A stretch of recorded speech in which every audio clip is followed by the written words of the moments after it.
ఇక్కడ అమీర్పేట కుమ్మర్ బస్తీ. ఇక్కడ వినాయకుని పెట్టారు.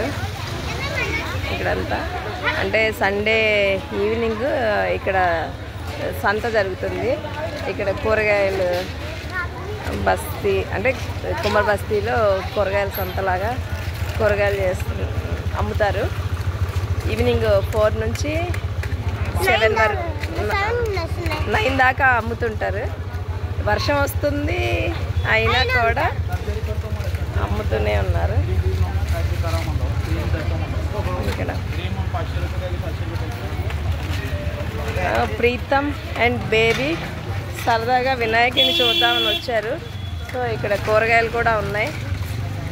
కూరగాయలను కూడా చూస్తున్నారు అన్నమాట. ఇదంతా కుమ్మర్ బస్తీ. ఇక్కడ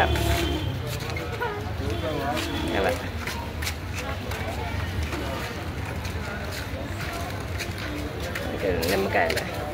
మీకు ఈ వీడియో నచ్చినట్టయితే లైక్ చేయండి, షేర్ చేయండి, సబ్స్క్రైబ్ చేయండి.